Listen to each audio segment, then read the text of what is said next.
नमस्कार दोस्तों। हम मुगल काल पढ़ रहे थे और उसमें बाबर कर चुके थे कंप्लीट। आज पढ़ेंगे हम हुमायूं के बारे में।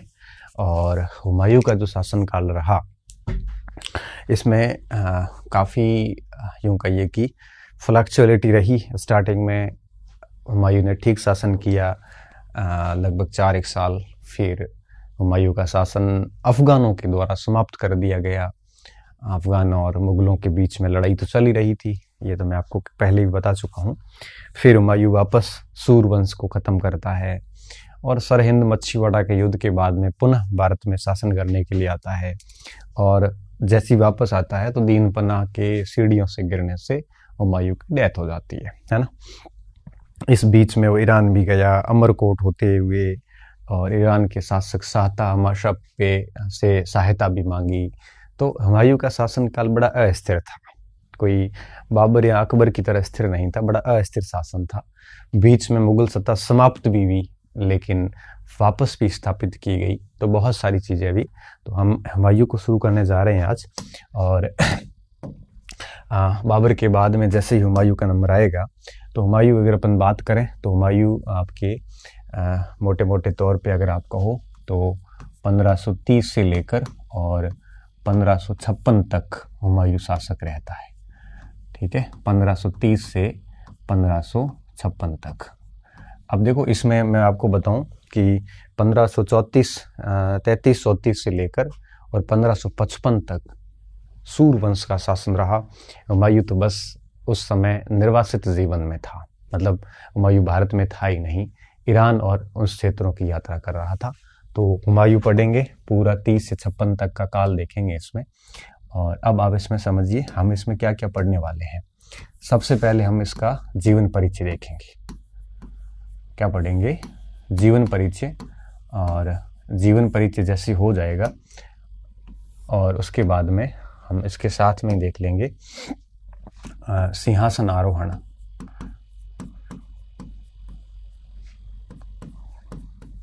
किस तरह से हुमायूं सिंहासन पर बैठा, और इसके साथ में हम फिर देखेंगे इसका सिंहासन आरोहण के साथ साथ में इस यहाँ पे लिख लेंगे आरंभिक समस्याएं कि हुमायूं के जीवन में क्या क्या समस्याएं आई थी स्टार्टिंग में, आरंभिक समस्याएं, और हुमायूं किस तरह से निपटता है वो देखेंगे।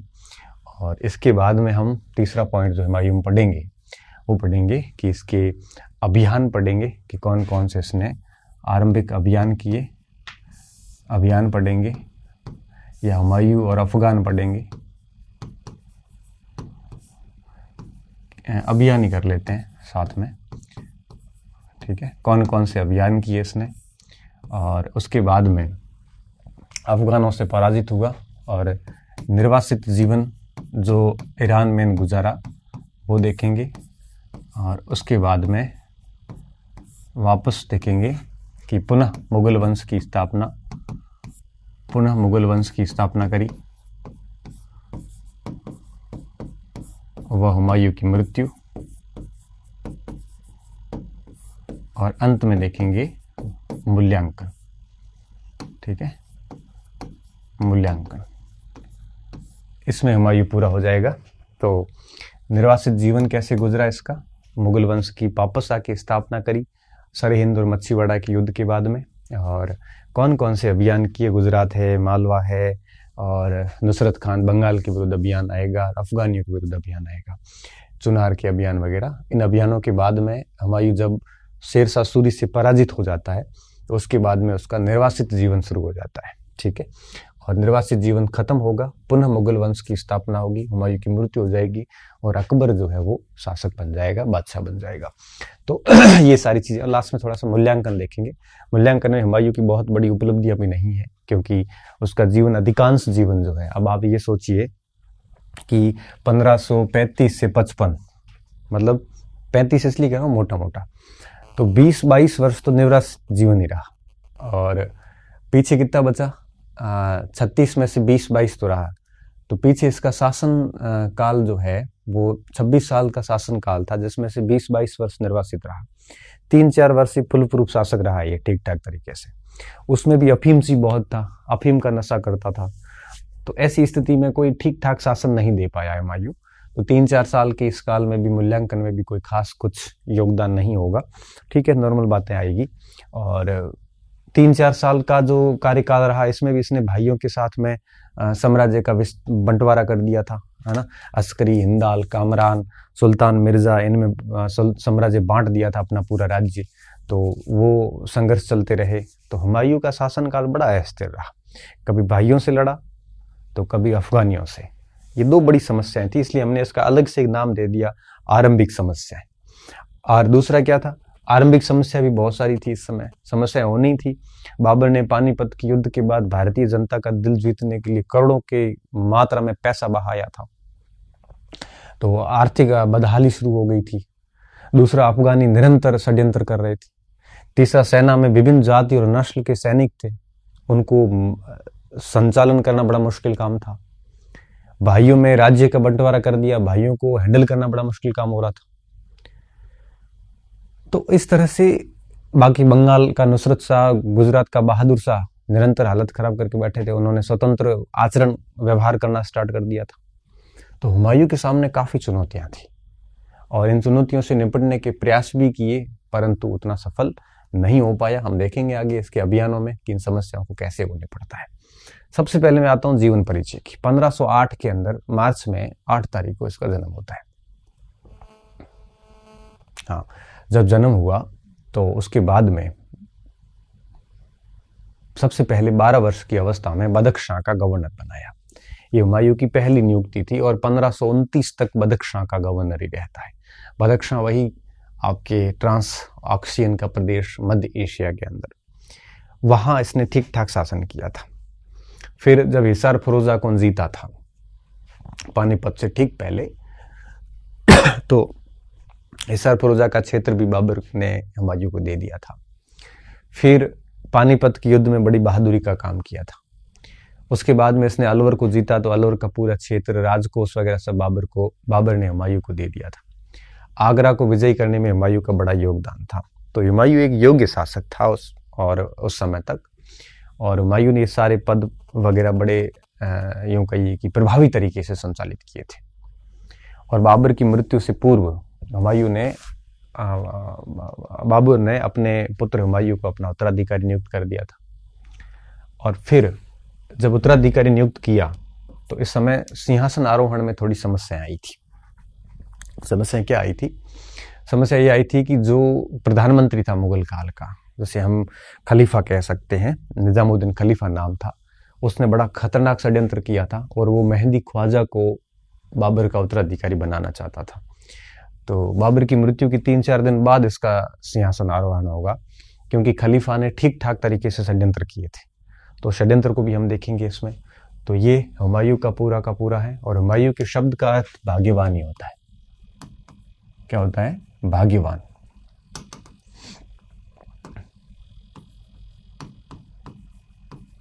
शाब्दिक अर्थ क्या है? भाग्यवान है शाब्दिक अर्थ है। किसका? हुमायूं का। ध्यान रखना, लिख लेना साइड में। अब मैं सबसे पहले आता हूं जीवन परिचय के ऊपर, और हम देखते हैं कि हुमायूं का जीवन परिचय किस तरह से, जन्म कब हुआ और माता पिता का नाम वगैरह सब। तो पहले जीवन परिचय देख लेता हूं।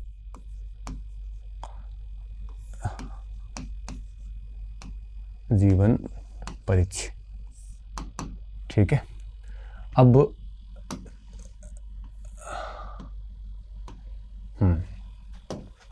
देखिए, सबसे पहला पॉइंट, जीवन परिचय में ज्यादा चीजें रटने की आवश्यकता नहीं है, क्योंकि ये बड़े सामान्य प्रश्न आते हैं यहाँ से। 8 मार्च बोल दिया ना मैंने, महिला दिवस नहीं, 6 मार्च 1508।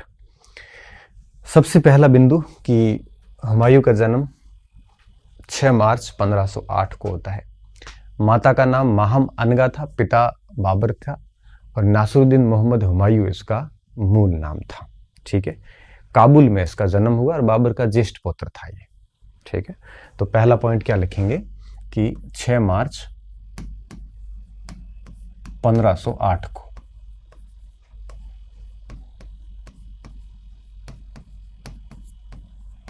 काबुल में जन्म हुआ, ठीक है। माता का नाम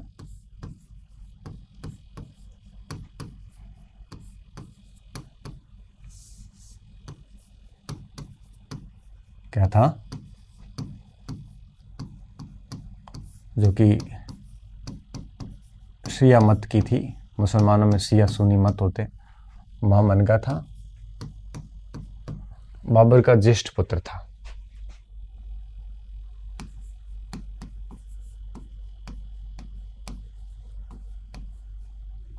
ठीक है, अब ये ऐसे कोई रटने की जरूरत नहीं है कि भाई बाबर का ज्येष्ठ पुत्र था कि नहीं था।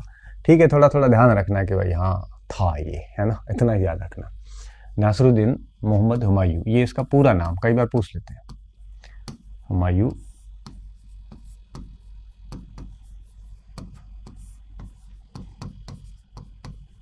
बाबर का ज्येष्ठ पुत्र था।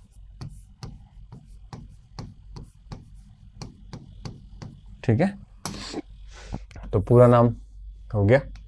और ये 6 मार्च 1508 की बात भी हो गई, काबुल में जन्म हुआ, ये बात भी ठीक है। और महामनगा बाबर की 9 पत्नियों में से, बेगमों में से एक थी महामनगा, उसका ये बेटा था।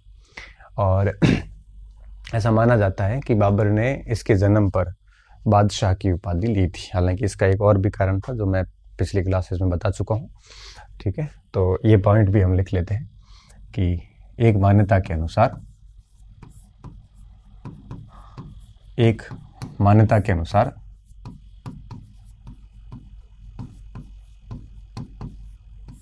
इसके जन्म पर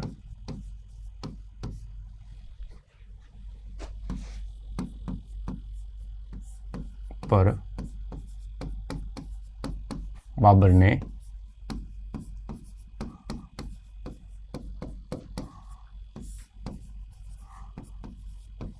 एक अन्य कारण भी था, वो मैं पिछली क्लास में बता चुका हूँ आपको, बाबर की क्लास में। ठीक है, उपाधि ली थी। तो एक तो ये जन्म और माता पिता की बातें हो गई। 12 वर्ष की अवस्था में अर्थात 1520 में बाबर को पहली राजनीतिक नियुक्ति प्राप्त होती है, और वो होती है बदख्शां के गवर्नर के रूप में। अब ये बड़ा आसान सवाल बनता है, बड़ा टफ प्रश्न बनता है कि बाबर की हुमायूं की पहली राजनीतिक नियुक्ति किस जगह पे की गई थी? बदख्शां में की गई थी। ये पॉइंट भी हमारे लिए थोड़ा सा ठीक है। और बदख्शां का सूबेदार नियुक्त किया गया था। उससे पहले एक और बात आती, मौलाना इलियास और मसीउद्दीन रूहिला। मौलाना इलियास, ये दोनों लोग ईरान से थे। इलियास व मसीउद्दीन रूहिला, ये 2 शिक्षक थे जो कि बाबर ने ईरान से बुलाए थे हुमायूं की शिक्षा के लिए। ठीक है, ध्यान रखना, ये 2 शिक्षक थे जिनको बाबर ने ईरान से बुलाया था हुमायूं की शिक्षा के लिए, कि वो भारत आए और हुमायूं को शिक्षा दे। बाकायदा इन्होंने हुमायूं को शिक्षा दी थी, तो हुमायूं को शिक्षा देने का कार्य इन दोनों ने किया था। ठीक है, रूहिला को नामक शिक्षकों को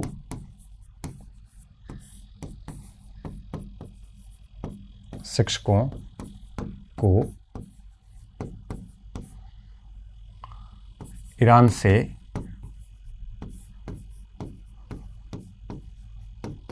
भारत बुलाकर बाबर ने हुमायूं की शिक्षा सुनिश्चित की। हुमायूं की शिक्षा सुनिश्चित की। ठीक है, ये 2 हुमायूं के शिक्षक थे और इन्होंने हुमायूं को एजुकेशन दी थी। ये भी थोड़ा देख लेना। अब तीसरा जो पॉइंट आता है जीवन परिचय में, वो ये आता है कि बाबर जो है ये हुमायूं को 12 वर्ष की अवस्था में बदख्शां का गवर्नर बनाता है। उसकी पहली राजनीतिक नियुक्ति थी। बदख्शां अपने आप में काफ़ी चुनौतीपूर्ण था और 1520 से लेकर 1529 हुमायूं के बादशाह बनने तक हुमायूं जो है वो बदख्शां का गवर्नर बना रहता है। ठीक है, ये उसकी पहली पोस्टिंग थी, नियुक्ति थी, इसलिए हम इसको याद करते हैं। ठीक है, अदरवाइज हम इसको याद नहीं करते। तो हम क्या लिखेंगे कि 1520 में उस समय हुमायूं की अवस्था क्या थी? 12 वर्ष, 12 वर्ष की अवस्था थी।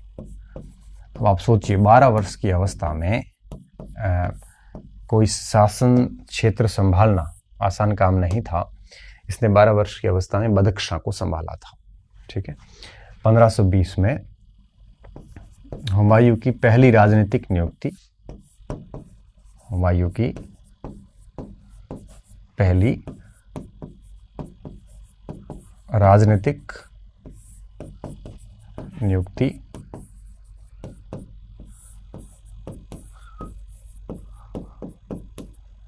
बदख्शां के गवर्नर, ऐसे कैसे लिख लिया गवर्नर,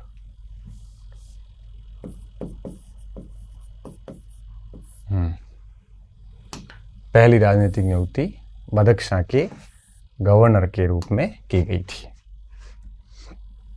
बदख्शां गवर्नर लिख लिया है, बदख्शां गवर्नर के रूप में की गई थी।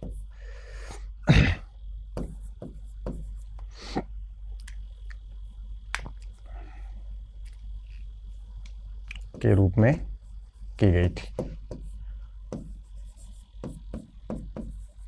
और यहाँ पर 1530 से पहले मतलब 29 तक ये बदख्शां का गवर्नर रहा था। तो कई बार ऐसे भी प्रश्न करते हैं कि बादशाह बनने से पहले हुमायूं कहाँ का गवर्नर था? तो आप कहोगे बदख्शां का था। ठीक है, 1529 तक यहाँ या इस पद पर रहा, तक इस पद पर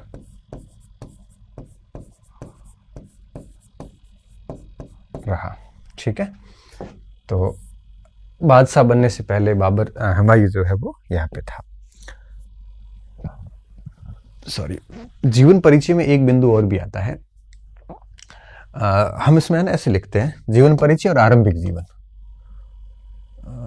ठीक है, वैसे छोड़ो। एक बिंदु हम और भी लिखेंगे कि पानीपत का युद्ध हुआ था 1526 में, और इस समय बाबर भारत में पेनिट्रेट होने के पूरे प्रयास कर रहा था, घुसपैठ के। और इस समय बाबर का सपोर्ट हुमायूं ने बहुत अच्छी तरीके से दिया था। हुमायूं को जो जो जिम्मेदारी दी थी बाबर ने, वो सारी जिम्मेदारियां हुमायूं ने बहुत ठीक तरीके से पूरी करी थी। जो मैं आपको बाबर के भारत आक्रमण के बारे में जब पढ़ाया था, उसमें एक एक चीज क्लियर करी थी। यहाँ पे मैंने ये भी बताया था कि हिसार फिरोजा 1526 में जब बाबर पानीपत के लिए निकलता है भारत अभियान पे, तो हिसार फिरोजा का क्षेत्र हुमायूं ने जीता था।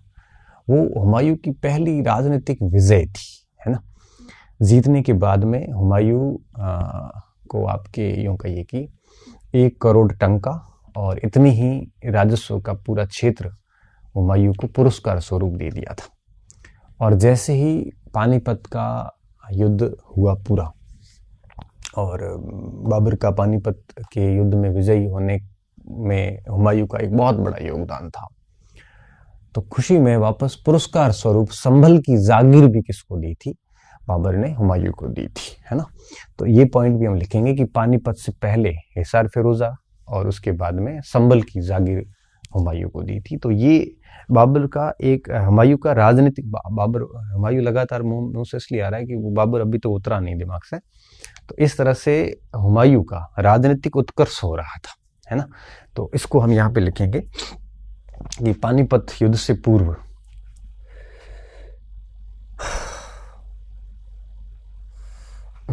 पानीपत युद्ध से पूर्व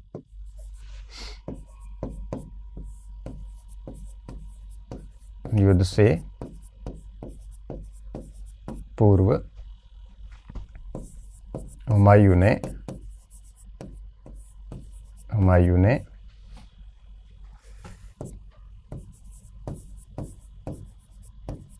1526 में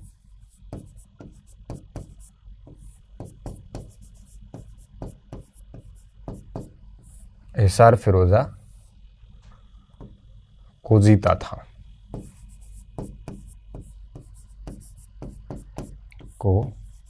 था, यह सॉरी यह हुमायूं की पहली राजनीतिक विजय थी।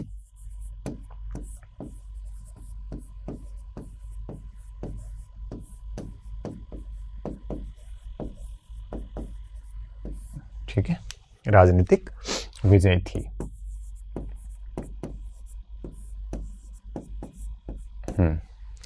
अब ये पहली राजनीतिक विजय थी, तो इससे प्रसन्न होके, खुश होके हुमायूं को क्या दिया, हिसार फिरोजा पूरा दे दिया और 1 करोड़ टंका मुद्रा हुआ करती थी, ये दोनों क्षेत्र दोनों दे दिए।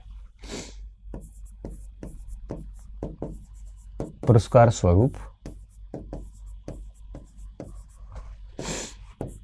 1 करोड़ टंका व हिसार फिरोजा क्षेत्र हुमायूं को दिए।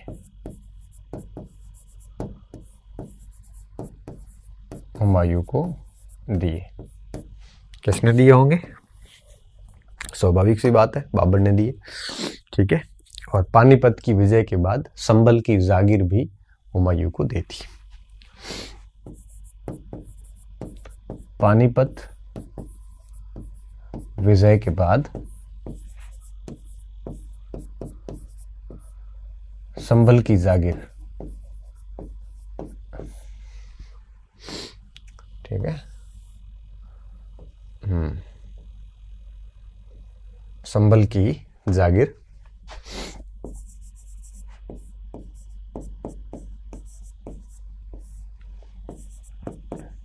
हुमायूं को दी।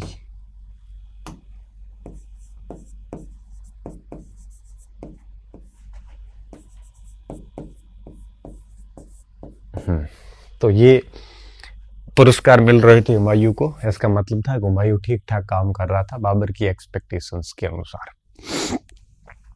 फिर मैंने आपको बताया था कि जैसे ही पानीपत का युद्ध होता है, हुमायूं ने बाबर के इस पूरे युद्ध में बड़ा महत्वपूर्ण योगदान दिया, आगरा क्षेत्र पूरा जीता, है ना। अब इस युद्ध के बाद हुमायूं के 2 बड़े महत्वपूर्ण अभियान थे। एक अभियान यह था कि अफगानी नुहानी शासक थे, उनका पीछा किया, कालपी वगैरह ये सारे क्षेत्र जीते, और अलवर के अंदर भी उसने पूरे क्षेत्र को जीत लिया था। तो अलवर को जीतने के बाद अलवर का जो राजकोष था, ये पूरा बाबर ने किसको दे दिया था? हुमायूं को दे दिया था। फिर हुमायूं इन क्षेत्रों के गवर्नर के रूप में रहता है, और जैसे ही बाबर की मृत्यु होती है तब हुमायूं बादशाह बन जाएगा। वो सिंहासन आरोहण करेंगे, उससे पहले की बातें हम कर रहे हैं अभी। तो एक पॉइंट और शेष बचा हुआ है, तो ये जागीर हुमायूं को प्राप्त हुई। कौन सी? संभल की जागीर दे दी गई। अब मैं इसके बाद क्या हुआ, अभी हम सिंहासन आरोहण से पहले की बात जो है वो कर रहे हैं। और एक सबसे इम्पोर्टेंट बात जो विशेष 2 बची है, वो है हुमायूं का अफगानी नुहान जो शासक थे उनके विरुद्ध अभियान करना। और ये मजे की बात ये है कि जो अफगानी नुहानी शासक थे, अफगानी तो सारे मुगलों के विरोधी थे, क्योंकि उन्होंने इब्राहिम लोदी को हरा के तो सत्ता प्राप्त की थी। ऐसी स्थिति में जैसे ही इसने पानीपत का युद्ध जीता, तो नुहानी शासक थे, अफगानी थे टोटल, इन्होंने उपद्रव कर दिया। तो इनके पीछे हुमायूं को लगाया बाबर के द्वारा, और हुमायूं ने इनको यहाँ से खदेड़ दिया था। और ये इस समय हुमायूं अकेला गया था। ये आप ये समझिए कि हुमायूं के द्वारा स्वतंत्र रूप से किया गया पहला अभियान था, जो अफगानी नुहानी शासकों के विरुद्ध किया गया था, जो पानीपत के ठीक बाद में किया गया था। और दूसरा इसने जो अभियान किया वो किया था अलवर का अभियान। ठीक है, फिर हम पढ़ेंगे सिंहासन आरोहण कैसे होता है।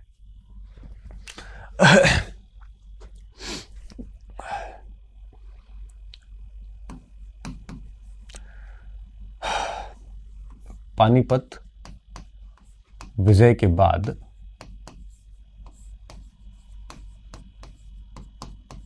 के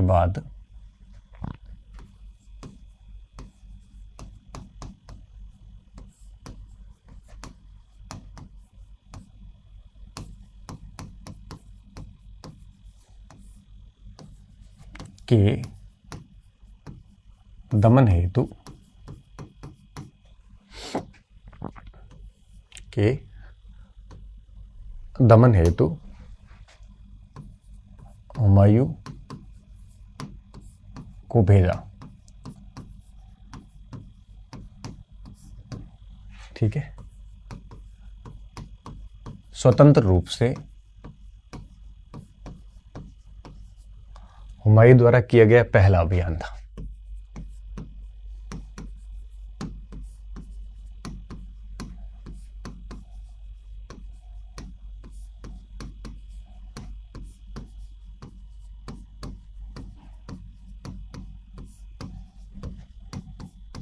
मतलब इसके साथ में कोई नहीं था, अकेला ही गया था। और बेशक इसने इस अभियान में सफलता भी प्राप्त की। अभियान बिल्कुल भी असफल नहीं था। ठीक है, नुहानी शासक को जाजमऊ कानपुर तक इसने भगा दिया।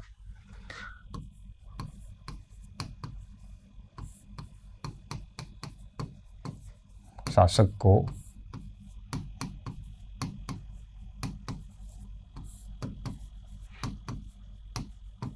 कानपुर तक खदेड़ा। ठीक है, जाजमऊ कानपुर तक खदेड़ा। फिर आगे देखिए, खदेड़ा, फिर कन्नौज, जैनपुर, अवध, इन सब पे अधिकार कर लिए। कन्नौज, जौनपुर, अवध, कालपी,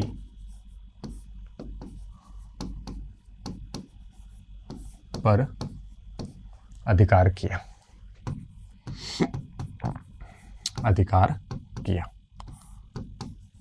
ठीक है, तो मतलब काफी ठीक ठाक स्थिति में आ गया था। इतने बड़े क्षेत्रों को जीतना, उनको वहां से खदेड़ना, बाबर को एक विश्वास हो गया था कि भाई हुमायूं जो है वो शासन संचालन ठीक तरीके से कर सकता है। और अब लास्ट में एक और अलवर का अभियान भी किया, अलवर को जीत लिया।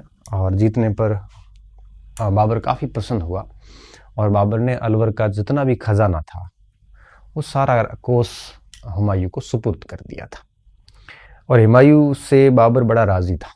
और जैसे ही मृत्यु हुई, उससे पहले मैंने पूरी कहानी आपको बताई थी, बाबर की बीमारी वाली, अबुल फजल, हमीदा बानो की जो बातें थी पिछली क्लास में हम कर चुके हैं वैसे ही, तो ये बात शेष बची हुई है। ठीक है, खानवा के बाद अलवर इसने ये जीता था।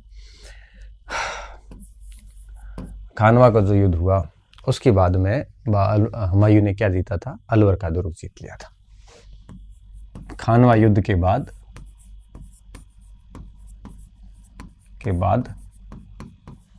हुमायूं ने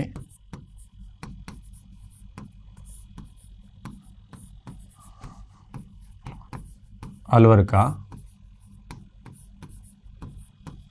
दुर्ग जीता।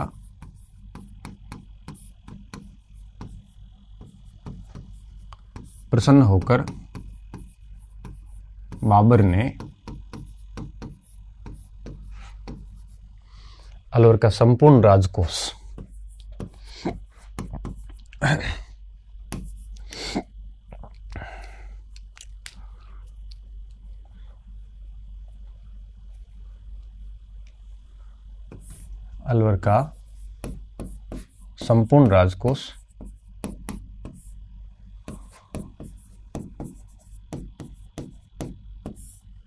हुमायूं को दे दिया।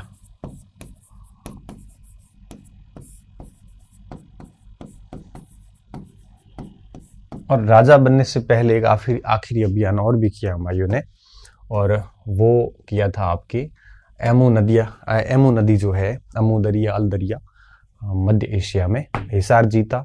और साथ साथ में आपके काबदियान क्षेत्र था, एमू नदी के किनारे उसको जीता था और फिर शासक बन गया। ठीक है, 1529 का एक आखिरी अभियान और भी है। 1529 में हुमायूं ने हिसार व कबदियान, अमू नदी, मध्य एशिया,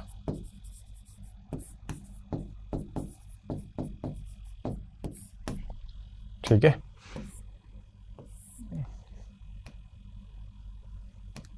क्षेत्र जीता था।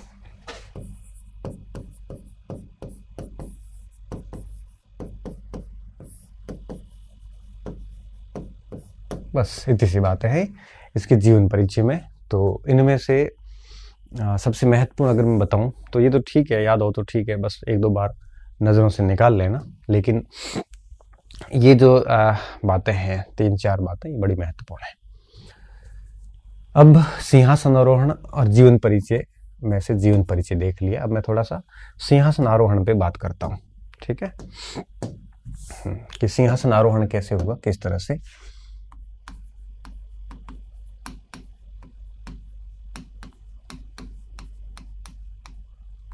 वैसे हुमायूं के सिंहासन आरोहण में कोई दिक्कत थी नहीं, दिक्कत क्रिएट की गई थी ख्वाजा नासिरुद्दीन खलीफा के द्वारा। नासिरुद्दीन खलीफा बाबर का दायां हाथ कह सकते हो आप, जिसके राज्य आदेश चलते थे। अहमद यादगार लिखता है कि जो खलीफा था निजामुद्दीन खलीफा, उसके आदेश बाबर की भांति चलते थे, राज्य आदेश जारी करता था। इतना इफेक्टिव व्यक्ति था। बाबर ने उसको मुकर्रबल अर्थात मुगल साम्राज्य का स्तंभ की उपाधि दी थी। उसके पास में सुल्तान, अमीर, वकील, ऐसी सारी उपाधियां प्रशासन की थी। बाबर के बाद नेक्स्ट कोई व्यक्ति था तो वो था निजामुद्दीन खलीफा। बाबर की मृत्यु से पहले बाबर बीमार हुआ था, ये बात मैंने आपको पहले बता रखी है। तो इस निजामुद्दीन खलीफा ने क्या किया, षड्यंत्र स्टार्ट किया। षड्यंत्र ये था, कंस्पेरेंसी ये थी कि मेहंदी ख्वाजा, जो बेसिकली तैमूर वंश से संबंधित नहीं था, ये यूसुफ वंश से संबंधित था और वो काफी योग्य व्यक्ति था। बाबर का ऐसे रिश्ते में बहनोई भी था वो।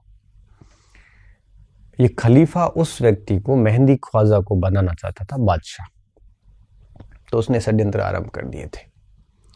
लेकिन बाबर की समझदारी के परिणाम स्वरूप वो मेहंदी ख्वाजा को सुल्तान मतलब बादशाह नहीं बना पाया और हुमायूं बादशाह बन गया था। तो बाबर की मृत्यु के कुछ दिन बाद में हुमायूं बना था। इसके पीछे रीजन ये था, खलीफा का षड्यंत्र। तो खलीफा का षड्यंत्र शब्द आता था, हमें कई बार बगदाद का खलीफा लगता है, ये नहीं है। बेसिकली खलीफा बाबर का ही एक मित्र था और एक अच्छा मुगल काल में एक अच्छा प्रभावी प्रशासनिक अधिकारी था। तो जो मैं ये बात बता रहा था अभी खलीफा के षड्यंत्र की, ये बेसिकली सबसे पहले लिखी है आपके निजामुद्दीन अहमद ने तबकात अकबरी किताब में। हालांकि इसका संक्षिप्त विवरण हमें अकबरनामा में भी मिलता है। नेट का ही प्रश्न था और एक बार शायद किसी पीसीएस में भी था कि खलीफा के षड्यंत्र का संबंध किससे है और इसका विवरण हमें कहां से प्राप्त होता है। तो खलीफा के षड्यंत्र का संबंध है हुमायूं के सिंहासन आरोहण से और इसका जिक्र हमें निजामुद्दीन अहमद करता है तबकात अकबरी में, और संक्षिप्त विवरण हमें बाद में अबुल फजल कृत अकबरनामा से भी प्राप्त होता है। मेहंदी ख्वाजा का षड्यंत्र क्या था, तो सॉरी इसका निजामुद्दीन खलीफा का तो षड्यंत्र सिर्फ इतना था कि वो हुमायूं के स्थान पे मेहंदी ख्वाजा को बादशाह बनाना चाहता था, सफल नहीं हुआ। ठीक है, ये मैं शॉर्ट में इसको लिख देता हूं। बाबर ने अपनी मृत्यु से पूर्व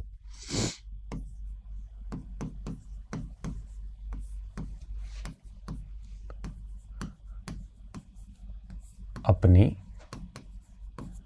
मृत्यु से पूर्व हुमायूं को अपना उत्तराधिकारी नियुक्त कर दिया था।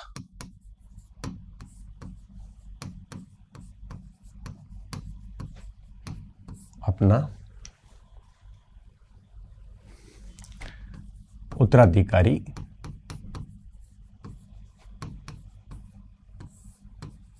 चुना था।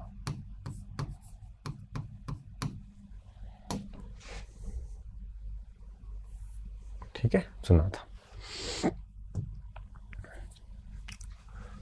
अब इतिहास में गलती कहाँ होती है, प्रश्न ऐसे भी पूछा जाता है कि बाबर ने अपने जीवन काल में कोई उत्तराधिकारी नहीं चुना, इस कारण खलीफा का षड्यंत्र हुआ। अब ये उस समय हमें हमारे ये बिंदु रिकॉल नहीं होता, मस्तिष्क में याद नहीं आता कि क्या वाकई में ऐसा हुआ था। फिर हम बहुत जोर देते दिमाग पे, क्योंकि हमने इसको पढ़ा तो था लेकिन गौर नहीं किया था इसके ऊपर। इसलिए कहते हैं इतिहास हो चाहे भूगोल हो, पढ़ना तो चाहिए सही है, लेकिन गौर करना भी बहुत जरूरी है। जब तक गौर नहीं करोगे ना, तो परीक्षा में पढ़ा हुआ आ भी गया तो वो याद नहीं होगा और उस समय दिमाग में नहीं आएगा।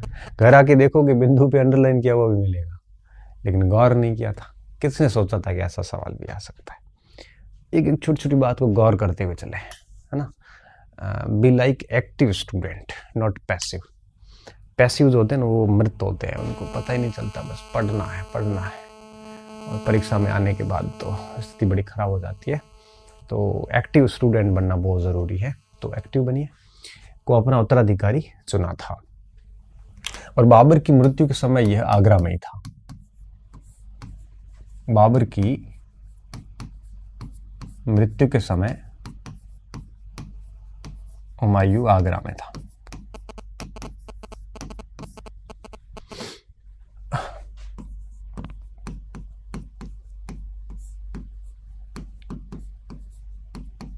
कहां था? आगरा में था। इसके बावजूद भी, किसके बावजूद भाई, आगरा में ही था, उत्तराधिकारी भी चुना हुआ था, उसके बावजूद भी बाबर की मृत्यु के 4 दिन बाद हुमायूं का राज्याभिषेक होता है। उसके पीछे कारण था कि ये खलीफा का षड्यंत्र। इसके बावजूद भी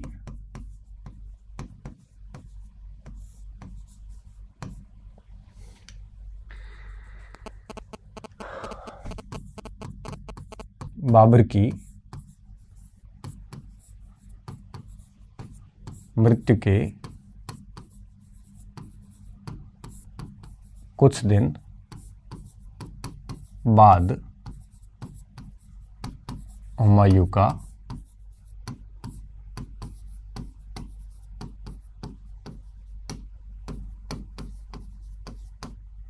सिंहासन आरोहण होता है। ठीक है, कुछ दिन बाद, लगभग 3-4 दिन बाद। अब ऐसे गौर करने की जरूरत नहीं है कि कितने दिन बाद, है ना। ऐसे तथ्यों के जाल में नहीं फंसना है, लेकिन चीजों को समझना है कि लेट क्यों हुआ, ये प्रश्न बन सकता है। तो खलीफा का षड्यंत्र उतर आ जाएगा। कितने दिन लेट हुआ ये नेसेसरी नहीं है। समझदार स्टूडेंट का मतलब यहाँ पे क्या होता है कि आप ये ना याद करोगे कितने दिन बाद, बट ये याद करोगे क्यों लेट हुआ। बस इतनी सी बात ध्यान रखनी होती है इतिहास में। जिस दिन ये समझ में आ गया ना कि क्या चीजें पढ़नी है, कैसे छोड़नी है, उस दिन आपका आधा काम छूट जाएगा, आधा काम पढ़ लोगे, उसी आधे काम जो पढ़े हुए उसमें से आपका काम हो जाएगा, है ना। बस आप मुझे नोट करते रहोगे तो भी आपको समझ में आ जाएगा कि पढ़ना क्या है, छोड़ना क्या है ना। तो मैं केवल पढ़ाता ही नहीं बल्कि पढ़ाना सिखाता भी हूँ कि कैसे पढ़ना है, तो ज़्यादा फायदेमंद होता है। ठीक है, क्योंकि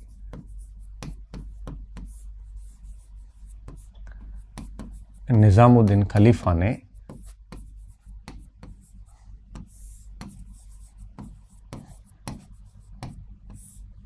किसने? निजामुद्दीन खलीफा ने मेहंदी ख्वाजा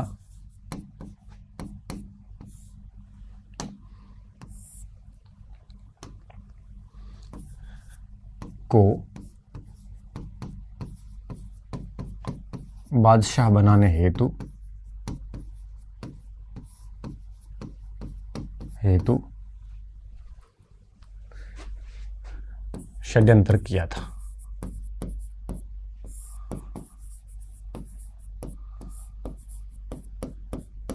ठीक है। मेहंदी ख्वाजा कौन था?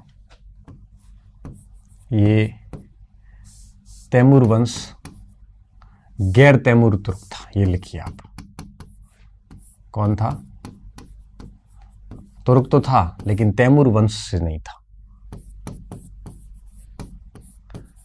तो उसको कोई स्वीकार भी नहीं कर रहा था, क्योंकि स्वीकार उसी को किया जाएगा जो तैमूर के वंश से था। और दूसरी बात, बाबर का बहनोई था।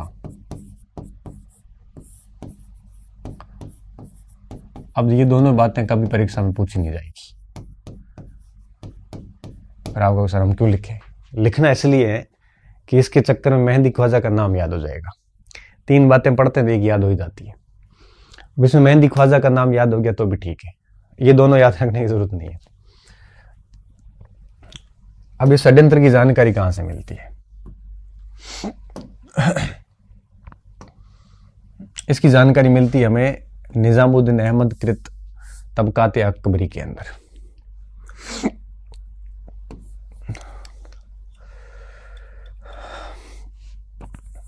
इस षड्यंत्र की जानकारी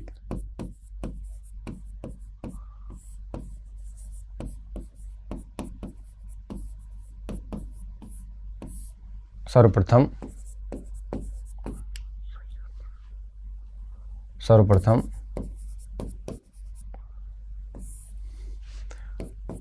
निजामुद्दीन अहमद कृत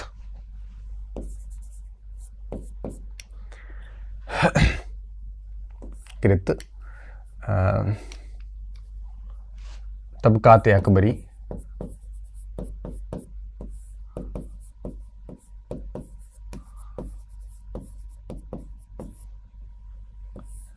में दी है।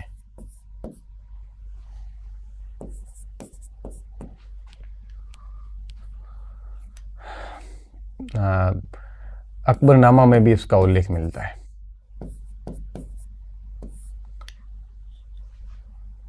अकबरनामा में भी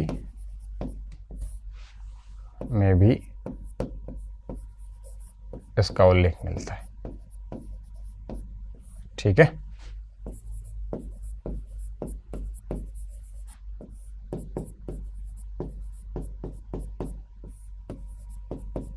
इसका उल्लेख मिलता है। ये याद रखना है ना, निजामुद्दीन अहमद की पुस्तक याद रखना। अब मेहंदी ख्वाजा को बादशाह बनाने के लिए ये षड्यंत्र किया था, और ये करने वाला कौन था? खलीफा था। खलीफा ये क्या मैटर है? देखो, ये व्यक्ति बड़ा प्रभावी व्यक्ति था और बाबर की भारत विजय में इसका बड़ा योगदान था। इस कारण बाबर ने इसको अपना वकील प्रधानमंत्री बना रखा था, और मुगल काल का ये पहला प्रधानमंत्री था। इसके पास में सैयद, ख्वाजा, बरलास तुर्क जैसी पारिवारिक उपाधियां भी थी, और वजीर, अमीर, सुल्तान,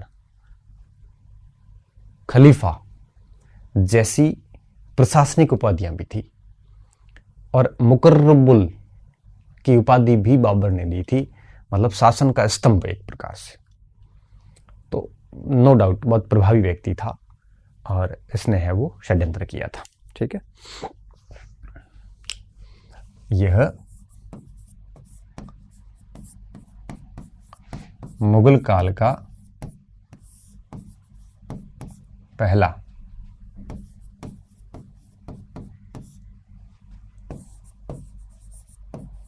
वकील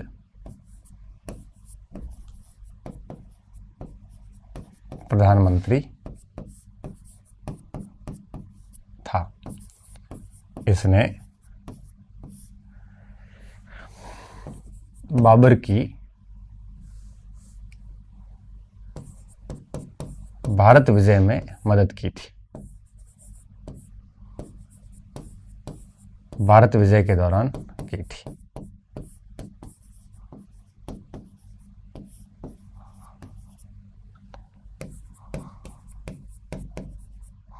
ठीक है। और इसके पास कई उपाधियां थी, जैसे पारिवारिक उपाधियां। इसके पास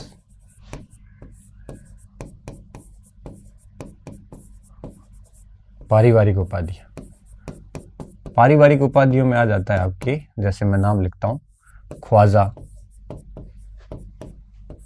सैयद, बरलास तुर्क,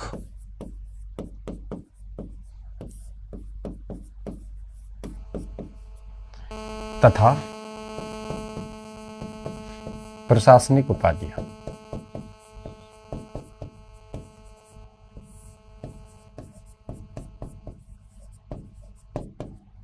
प्रशासनिक उपाधियां कौन सी? जैसे वकील, सुल्तान, अमीर, खलीफा,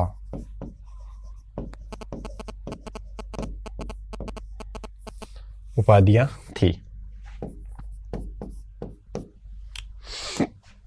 तो आप समझ सकते हो कितना प्रभावी व्यक्ति रहा होगा, तो उसको प्रशासन और परिवार इतना महत्व हो, ऐसा बहुत कम अवसर पे होता है जब इस प्रकार का महत्व दिया जाता हो। ठीक है, अब तो एक तो बात ये हो गई। इसके अलावा बाबर ने इसको मुकर्रबिल की उपाधि दी थी, मतलब प्रशासन का स्तंभ एक टाइप से। बाबर इसे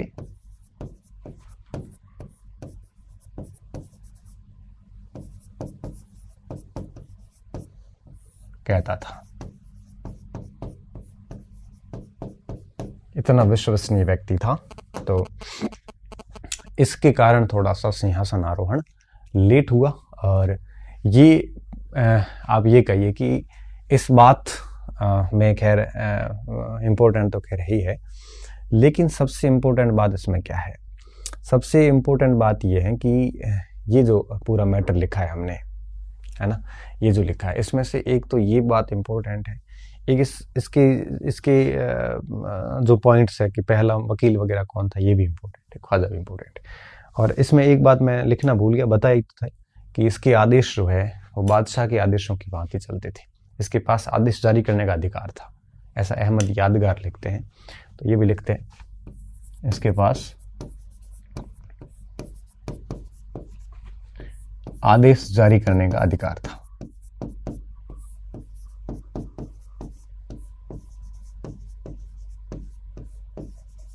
का अधिकार था। कौन लिखता है? अहमद यादगार लिखता है।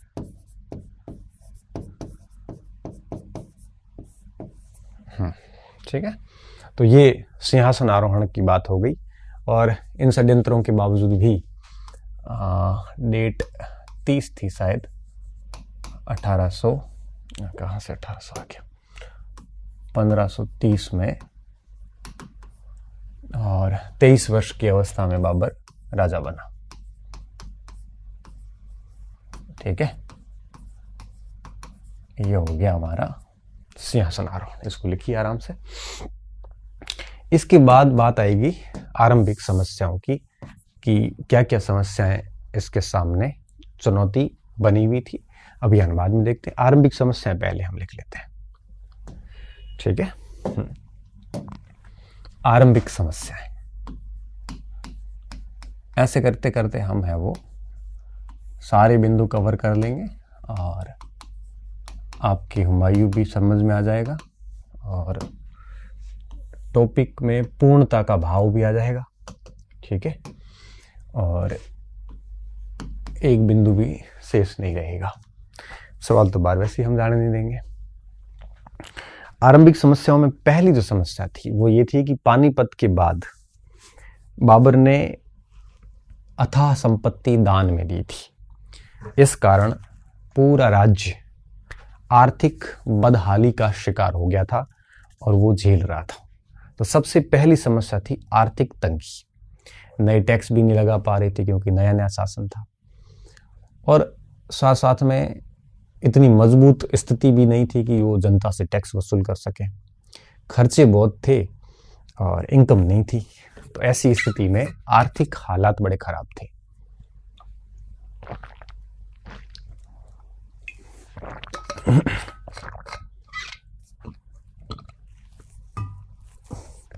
लिख लेते हैं। पहला, आर्थिक बदहाली। पानीपत युद्ध के बाद बाबर द्वारा अथाह दान के कारण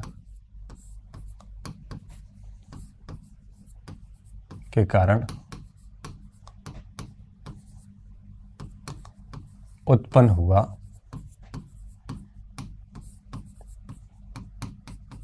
आर्थिक संकट मुगल राज्य की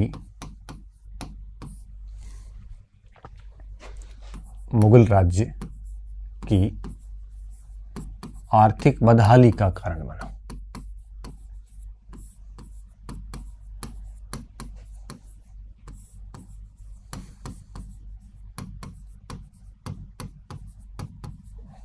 यह प्रमुख समस्या थी।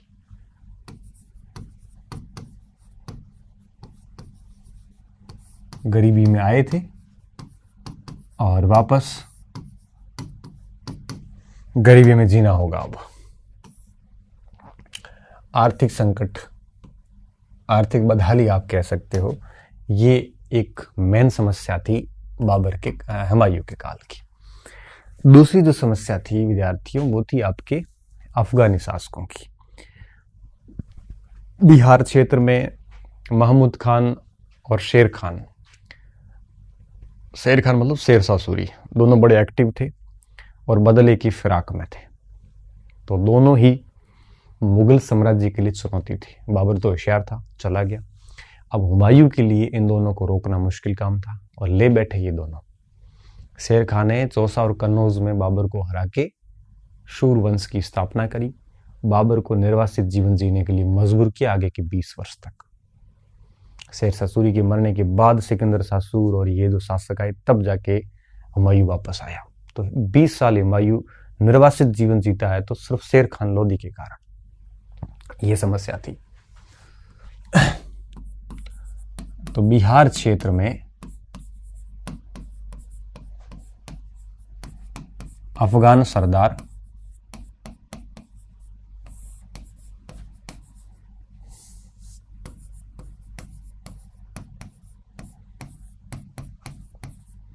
शेर खान व महमूद खान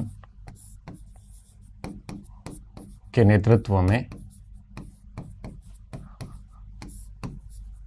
संगठित थे।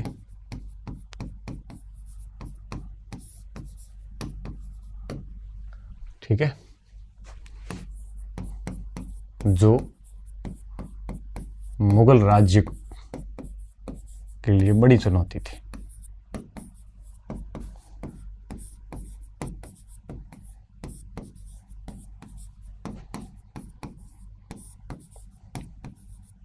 ठीक है, और इन्होंने क्या किया ये तो हम आगे पढ़ेंगे ही, और सामान्य जानकारी आपको भी होगी। ठीक है, तीसरी समस्या क्या थी कि बंगाल का नुसरत शाह और गुजरात का बहादुर शाह दोनों स्वतंत्र आचरण कर रहे थे। दोनों के विरुद्ध अभियान करना जरूरी था। हालांकि इन दोनों के विरुद्ध अभियान किए हुमायूं ने, वो हम अभियानों में पढ़ेंगे, लेकिन समस्या ये भी थी। बिहार का नुसरत शाह, बिहार का नहीं सॉरी बंगाल का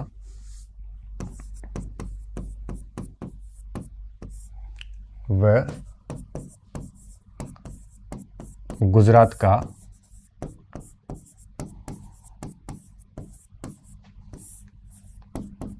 बहादुर शाह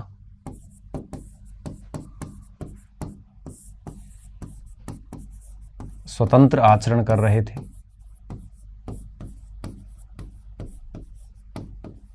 ठीक है, तो ये भी अपने आप में चुनौती क्रिएट हो रही थी, इनका दमन करना ही पड़ेगा। और आपको पता ही होगा रानी कर्णावती का किस्सा, जब आपके हुमायूं से है वो कर्णावती ने सहायता मांगी थी इसी बहादुर शाह के विरुद्ध, ये भी अपने आप में एक बहुत बड़ी समस्या थी। इसके अलावा इसके जो परिवार के लोग थे वही इसके खिलाफ षड्यंत्र कर रहे थे। अब परिवार लोग, व्यक्ति बाहर से तो लड़ सकता है, परिवार से लड़ना थोड़ा सा और मुश्किल हो जाता है। हालांकि इन लोगों के लिए परिवार से लड़ना बहुत मुश्किल नहीं था। तो पारिवारिक चुनौती थी जो भाइयों ने दी थी, हालांकि छोटे भाइयों ने तो बाद में दी, वो हम आगे पढ़ेंगे। तो हम यहाँ लिखेंगे कि पारिवारिक क्या प्रतिरोध कह सकते हो, पारिवारिक समस्या कह सकते हो।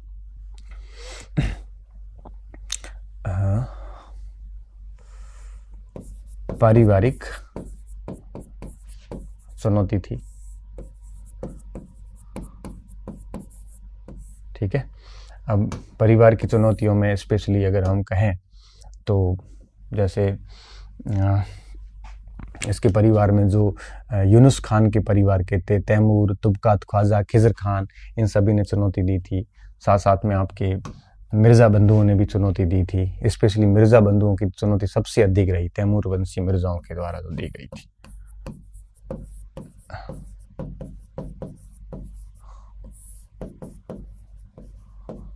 ठीक है, ये इसके भाई थे, चाचा बड़े के, है ना। और एक चुनौती और भी थी, वो ये थी कि जो मुगल सेना थी उसमें विभिन्न जाति और नस्ल के सैनिक थे, तो उनको सभी को लेके चलने के लिए भी एक बहुत ही प्रभावी व्यक्तित्व चाहिए था। वो हुमायूं था नहीं। तो ऐसी स्थिति में सेना के बीच में समन्वय बनाए रखना बड़ा मुश्किल काम था, ये भी एक बड़ी चुनौती थी। मुगल सेना में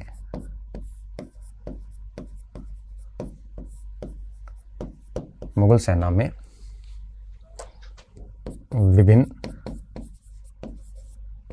धर्म, जाति, नस्ल, वैसे धर्म थोड़ा गलत हो जाएगा, जाति और नस्ल ठीक है, के सैनिक थे।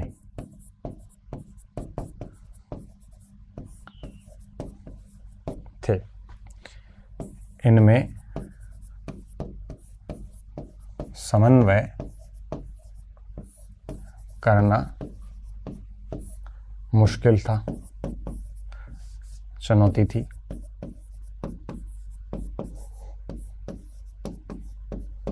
ठीक है, एक ये भी समस्या थी। तो इन आरंभिक समस्याओं से निपटने के लिए हुमायूं ने प्रयास किए, लेकिन कुछ गलतियों के कारण हुमायूं इन प्रयासों में सफल नहीं हो पाया और कम सफल हो पाया। उनमें से सबसे बड़ी कोई गलती थी तो वो थी भाइयों में राज्य का बंटवारा। ये थोड़ा सा हम लिख लेते हैं। हाँ, उक्त समस्याओं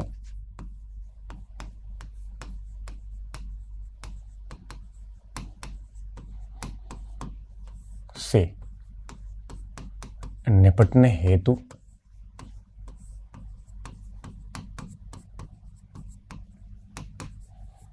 हुमायूं ने प्रयास किए,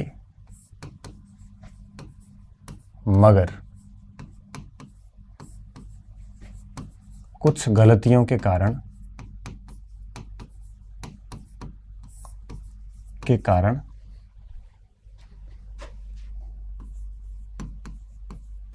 हुमायूं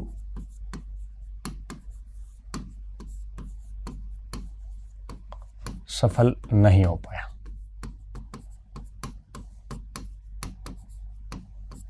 ठीक है, अब देखिए कुछ गलतियों के कारण हुमायूं सफल नहीं हो पाया। इसमें हम 3 गलतियां पढ़ेंगे, या भूलों के कारण आप कह सकते हो। अब इसमें पहली आएगी भाइयों में राज्य का बंटवारा, दूसरी आएगी आपके अफगानियों के प्रति उसकी जो नीति थी वो ठीक नहीं थी, और तीसरा जो आएगा वो आएगा गुजरात के बहादुर शाह और राजपूतों के प्रति उसकी नीति थोड़ी ठीक नहीं थी, अदूरदर्शी थी। और ये परिणाम ये निकला कि हुमायूं को 20 साल भारत से बाहर रहना पड़ा। ठीक है, बातें अगली क्लास में करेंगे। यहाँ तक आज देखते हैं। बहुत बहुत धन्यवाद विद्यार्थियों, अच्छे रहिए, मस्त रहिए और पढ़ते रहिए।